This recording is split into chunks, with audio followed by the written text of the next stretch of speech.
This is China's Fujian Type 003 aircraft carrier, packed with J-15 fighter jets, steam turbines, and allegedly electromagnetic catapults. But she has three main problems that China's Navy needs to solve first before it can go fully operational. This includes issues with recruiting qualified pilots, testing the new launch system, and the learning curve of carrier tactics. We'll also dive into the ship's development history and what China plans to do with the new capability.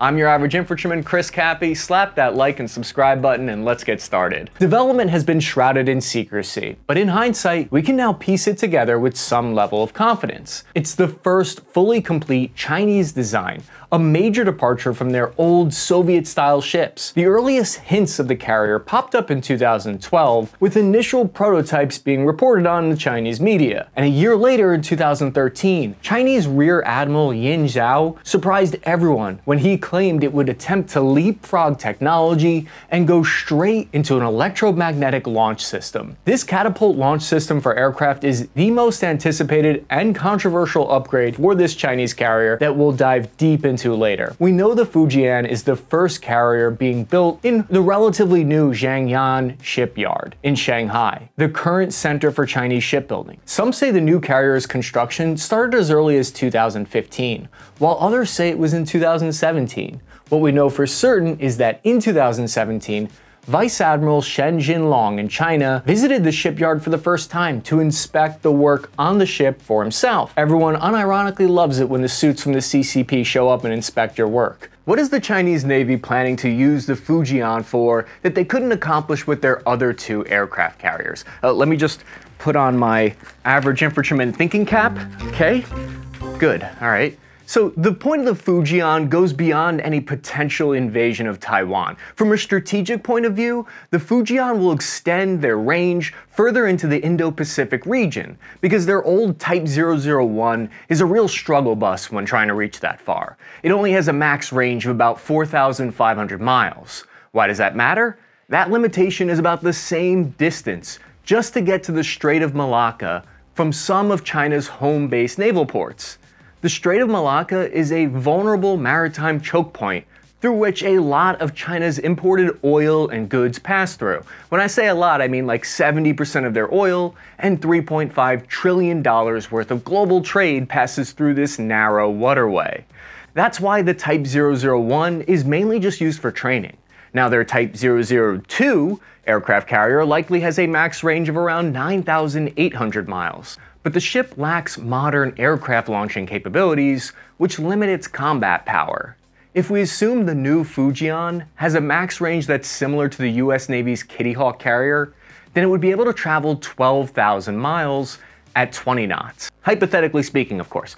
Security of global shipping lanes and securing freedom of navigation on the seas remains a major issue to this day. In December 2023, in the Red Sea, Houthi rebels attacked civilian cargo ships at a narrow maritime choke point, which has made 4 of the 5 largest shipping companies decide to stop traveling through there because it's too dangerous. Naval security of choke points are incredibly important to great powers. But if you ask me personally, it's not about protecting shipping lanes. It's about enforcing blockades and enforcing China's territorial claims. Currently, China has territorial disputes with Vietnam, Malaysia, Japan, and most notably with the Philippines. Because in November 2023, Chinese Coast Guard vessels got into a little tussle with Philippines fishing boats. In this 4-hour incident, China blockaded the Philippines fishing boats and sprayed the boats with water cannons. They did this to prevent the Philippines and their fishers from going into waters that China claims as their own. So instead of helping support freedom of navigation, a couple of new aircraft carriers could help the Chinese Navy stop free navigation. But that's just my personal thoughts, and I am of course biased in favor of the United States, as you know. Okay.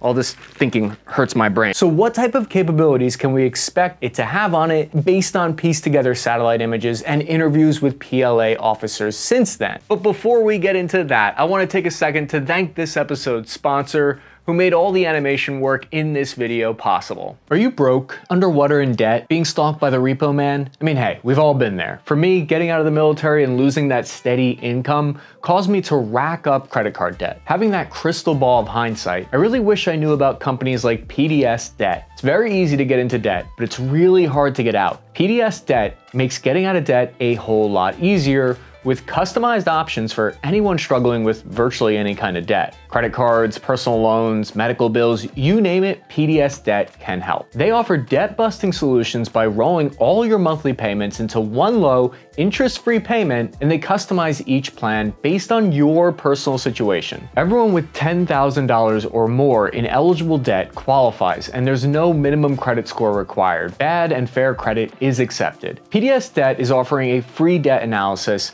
and it only takes 30 seconds, so head over to pdsdebt.com/task23 to get your free debt assessment today. When talking about carriers, size really does matter because it's the physical limit of the amount of equipment they can carry, including aircraft and munitions. In 2018, experts still were not in agreement on its size, with some claiming the Fujian would displace between 85,000 and 100,000 tons. If that was the case, it would have been as heavy as the most modern US Ford-class nuclear-powered carrier. But based on the newest images, it doesn't look like that's accurate. The latest estimates report that the Fujian has a displacement between 71,000 and 80,000 tons. This size estimate is why many people compare the Fujian to the US Kitty Hawk class carriers. Don't get me wrong, that's huge. I would guess that that thing is not natty. It has about 316 meters in length, slightly shorter than the 337 Ford class, and its 76-meter beam is also slightly shorter. And while the US Ford class has 3 aircraft elevators that connect to the hangar deck and flight deck, the Fujian has only 2. Increased elevators means you can send out more aircraft missions faster. All this information became much easier to confirm thanks to the June 17, 2022 Fujian launch party. Even the ship looked happy. Look at that Bodie McBoat face. It was complete with champagne, colorful ribbons, water cannons, and smoke. It looked like an aircraft carrier gender reveal party. To give you some context on how fast they're building ships in China, every 4 years since 2013, China has launched a tonnage that is the equivalent of the French Navy or even the entire British Royal Navy.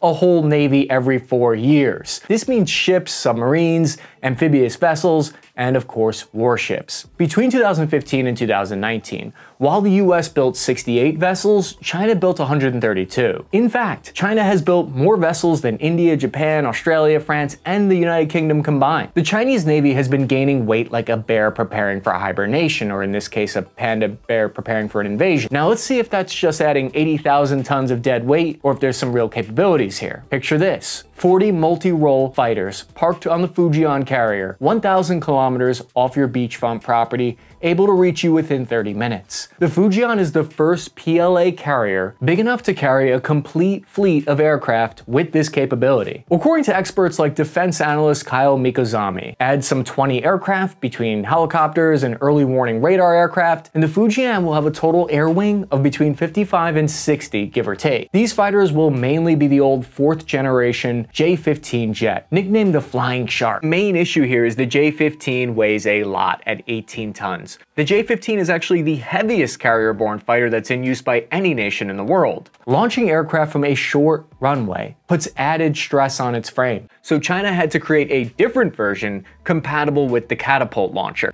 The single-seat T variant that's supposed to work with the catapult has been in testing since around 2020, but as far as I know, there's been no confirmation yet that it actually works.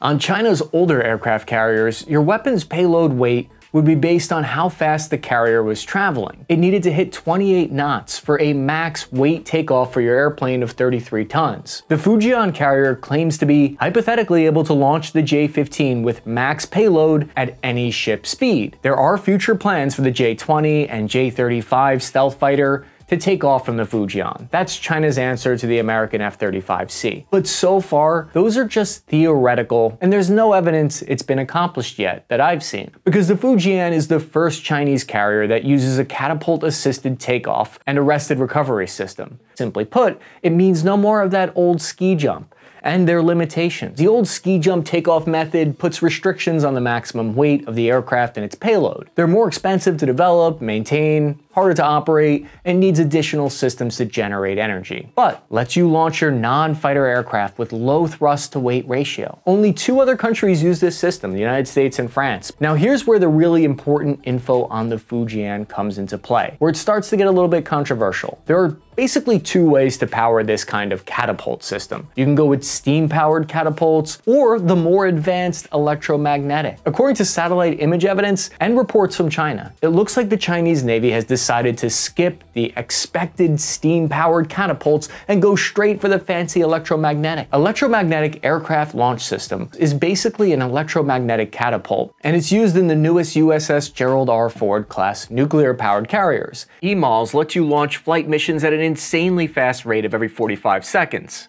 The reason why this is a surprise and hotly debated topic is because electromagnetic launchers require a lot of electrical power, literally the same amount of power that a small town uses. The 3-second launches consume 100 million watts of electricity. That could power your phone in a hot second. Brad Martin, a senior policy researcher at the think tank RAND, has pointed out the elephant in the room though. Conventional power cannot provide the amount of energy required by the EMALS technology. The Fujian steam turbines with 8 boilers are no match to the powerful 2 nuclear reactors that drive 4 shafts for the Gerald Ford class carrier. The way that the US Navy has solved that power consumption problem was by using nuclear-powered aircraft carriers instead of steam-powered. However, China claims to have figured out a technological breakthrough on how to use electromagnetic launchers with just steam power. The only way experts explain how this might be possible is because of the increased size of the Type 3 vessel. Even if they are actually able to get it to work, they would likely be dealing with long charge cycle times for their version. The conventional engines simply do not have the kind of electrical power needed for sustained use. There are a lot of reasons why you would want the EMALS. Produces less stress on your expensive aircraft frames, as well as better energy efficiency. There's several reasons why personally I'm skeptical of China's EMALS system,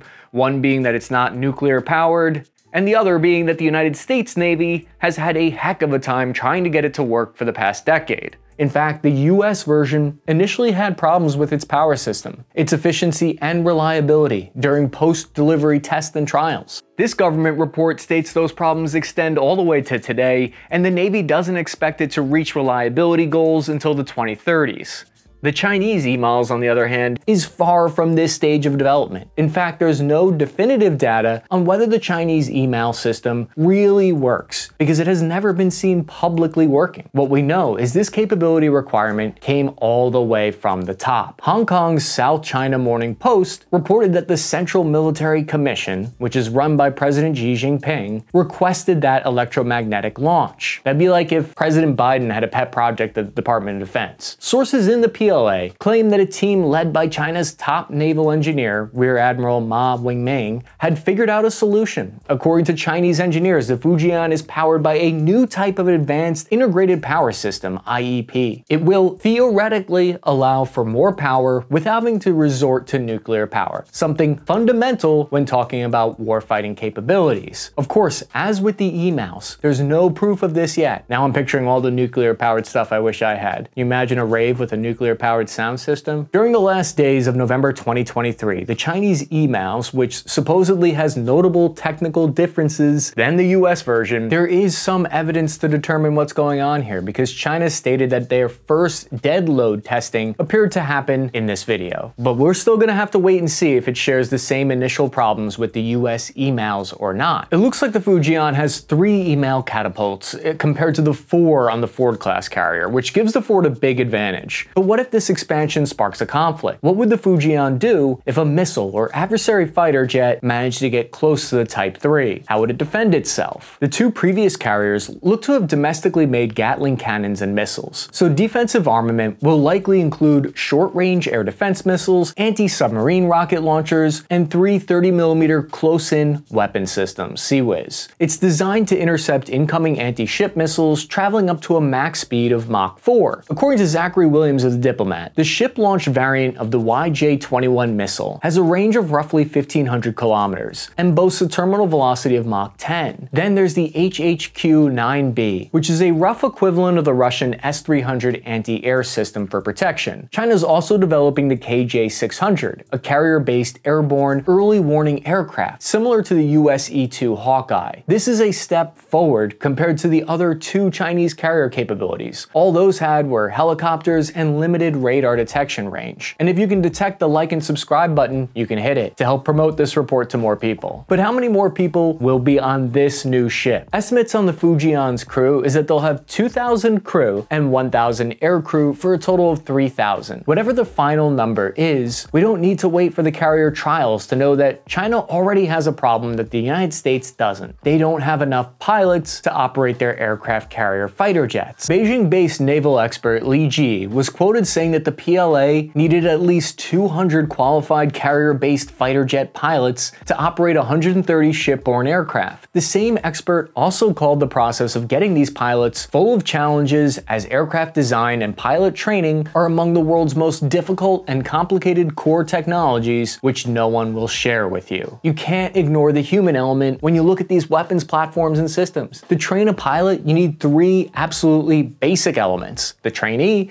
the instructor, and the technology. Let's talk about the trainees first. China decided to train new pilots instead of picking up qualified members from the Air Force. Since 2020, the Chinese Navy has been recruiting cadets from high school graduates, who are between 16 and 19 years old. The People's Liberation Army posted an advertisement on their social media platform WeChat that said, "The need for high-quality military talent becomes more imperative day by day. The mission and tasks of the Navy continue to expand. The speed of the strategic shift of the Navy is being accelerated." Now, let's talk about the second element, the instructors for aircraft carrier pilots. In 2017, the PLA established the Naval Aeronautic University in Shandong Province. They started with only 5 Chinese pilots with shipborne certification to help with the training. Not enough. To speed things up, China tried to recruit serving and former British and US military pilots with a certain degree of success. The BBC reported at the end of last year that at least 30 Brits had gone to train the next generation of Chinese pilots in exchange for a boatload of money. And the United States has also been charging former pilots with helping to train these pilots in China. Chinese are recruiting through headhunters who've also targeted pilots from other countries. China doesn't really have a fighter trainer specifically designed for carrier-based operations.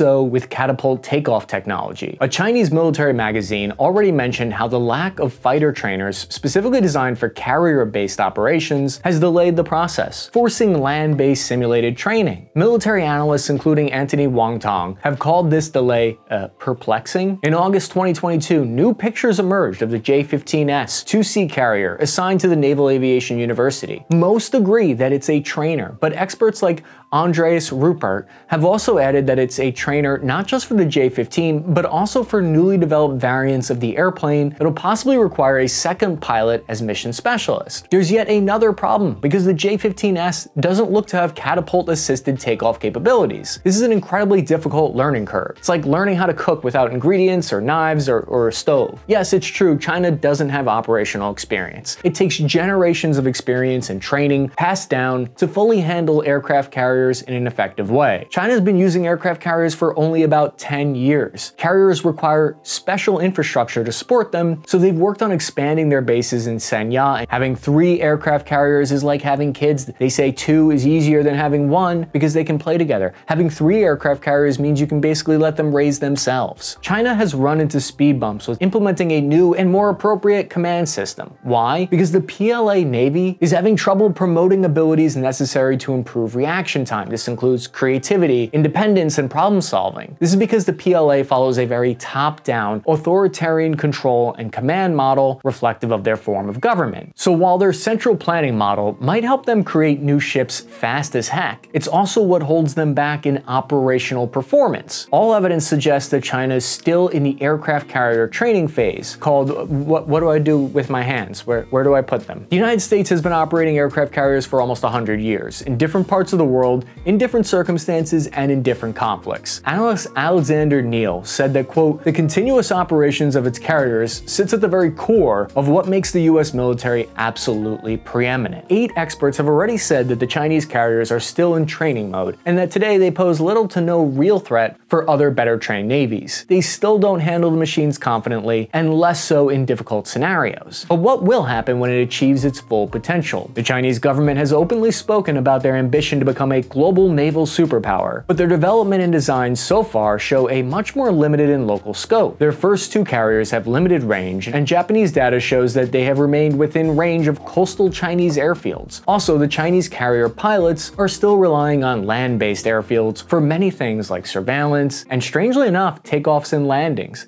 As 10 military experts have pointed out, knowing that the Fujian isn't nuclear means that they're still aiming at increasing their sea power locally. They want to use local waters like their neighborhood pool, practicing their cannonballs. Power and mooring trials began in April 2023. In fact, the end of November 2023, the aircraft carrier was spotted 89 feet away from its berthing place, which for some means it might be moving towards a sea trial soon. Satellite images even showed a slogan that they wrote on the side of the ship, quote, "To realize the party's goal of strengthening the army in the new era, and to build the people's army into a world-class army in all way around." It's cool, guys, you don't have to put on a show. Xi Jinping isn't looking. We've yet to see this thing move under its own power though, and once she walks, what's the ship's purpose? According to Hu Yanqi, a researcher at the Council of Strategic and Wargaming Studies think tank in Taipei, the Fujian's mission is to give the PLA operational freedom and offset the air superiority of the US and its allies in East Asia and the Pacific region. According to China's 2019 Defense White Paper titled China's National Defense in the New Era, the Chinese Navy is now transitioning from a near-seas defense force to the far seas. This means they want to shift towards an actual blue water navy, which means it can operate in the deep Pacific or even globally, although I'd be surprised if I were to spot it off the coast of New Jersey. You'll hear quotes online that it's the largest and most advanced aircraft carrier ever built outside the United States, and while that's technically true, it doesn't rival the Ford-class carrier like they claim it does. An honest look at the evidence doesn't support that. They're in the crawl, walk, run cycle of progress, and when it comes to carriers, they're still in the crawl phase. But the point is, people are very proud of the military might that their country can muster and create, and that's what I think what China wants to do here. It's a point of theatrical political pride. China aimed to build a 4th nuclear-powered aircraft carrier by 2040, using the Fujian and its predecessors as experimental platforms. I'm gonna take a wild guess that people will call the new aircraft carrier, I don't know, Type 004. Watch me be wrong about that though, and they call it the Type 360X or something to throw us all for a loop. For now, stay tuned though, Spare Parts Army, for more updates on the Fujian and everything else happening on the high seas. Subscribe and like this video. Until next time, I'm Chris Cappy, signing off.